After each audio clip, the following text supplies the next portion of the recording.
देखिए, rheumatoid arthritis में ख़ास तौर से जोड़ों में सूजन हो जाती है, ऐंठन हो जाती है, चलने में दिक्कत होती है, गर्म हो जाते हैं जॉइंट्स और जकड़ जाते हैं जॉइंट्स। तो रूमेटॉइड आर्थराइटिस में भी क्योंकि हड्डियों से रिलेटेड बीमारी है, ये आपके शरीर ही जो है इस तरह के तत्व बनाने लगता है जिससे कि आपकी हड्डियों को ही अंदर से गलाने लगता है।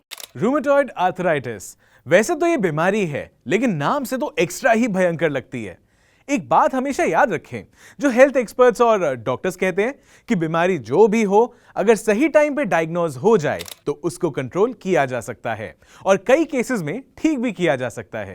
रूमेटॉइड आर्थराइटिस में भी सेम बात अप्लाई होती है। हिंदी में इस बीमारी को गठिया कहते हैं। इस बीमारी से जोड़ों या जॉइंट्स में दर्द बढ़ना शुरू हो जाता है। ज्यादातर ये बीमारी ओल्ड एज में होती है, लेकिन अब ये बीमारी यंग लोगों को भी होने लगी है। लेकिन क्या है इसका इलाज? क्या खुद से कोई दवाई लेके या कुछ खा के इस बीमारी को कंट्रोल किया जा सकता है?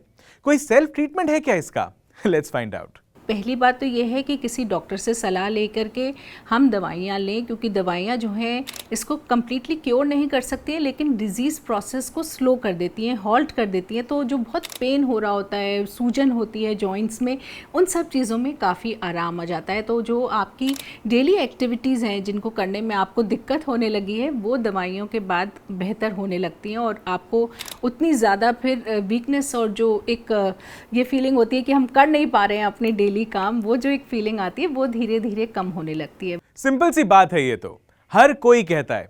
कोई भी दवाई बिना किसी डॉक्टर की परमिशन के वैसे भी नहीं खानी चाहिए और सेल्फ ट्रीटमेंट तो बिल्कुल नहीं करना चाहिए, क्योंकि मामला अपने ही शरीर का है, अपने ही बोन्स और मसल्स का है, तो चांसेस ही क्यों लेने। लेकिन दवाइयां अपना काम करती हैं। क्या कुछ ऐसा भी है जिससे हम अपने शरीर का ओवरऑल ख्याल रख सकते हैं? जनरली कहते हैं कि जॉइंट्स के पेन की वजह से बॉडी मूव नहीं कर पाती है।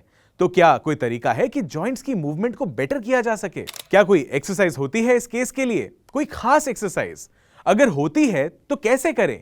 कोई खास चीजों का प्रिकॉशन रखना चाहिए क्या? Let's see. एक तरफ जहां आप मेडिसिन लेते हैं, साथ ही में एक्सरसाइज करना बहुत ज़्यादा ज़रूरी है। अब क्योंकि जॉइंट्स में स्वेलिंग है, दर्द है, तो बहुत ज़्यादा एक्सरसाइज नहीं कर पाता है कोई भी और एक लिमिटेशन हो जाता है।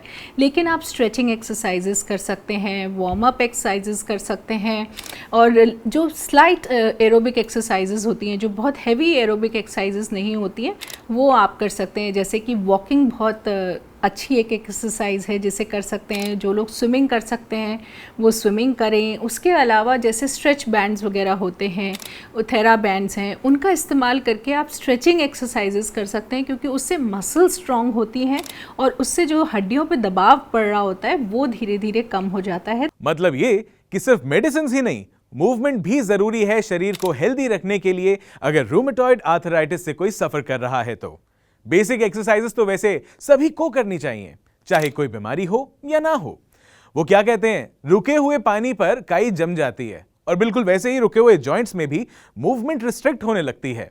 अगर सही टाइम पे इस बीमारी को कंट्रोल नहीं किया जाए तो ये बीमारी जॉइंट्स, बोन्स, मसल से बढ़ के आगे और भी बॉडी पार्ट्स में परेशानी ला सकती है। और 100 बातों की एक बात यह है कि बीमारी चाहे कोई भी हो, उससे डरो मत।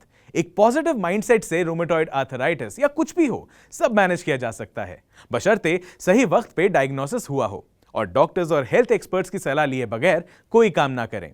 Stay healthy, stay strong. मैं हूं अभिषेक, आप देख रहे हो अनकट।